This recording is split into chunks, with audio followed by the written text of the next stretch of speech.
Sorry for not uploading part 2, part 3, any part. So, I'm busy.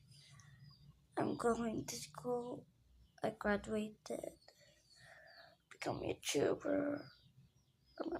I'm not a really YouTuber though. Hindi lang tuloy iwag sa kukuha. Sorry, aklanan kami eh. So guys, busy ako ngayon. Gabi na.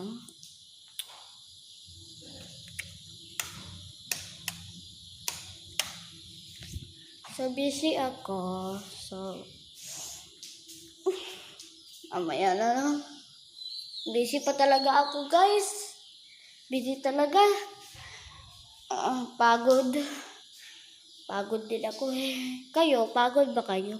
Pagod din kayo pag-upload ng video. See you na guys.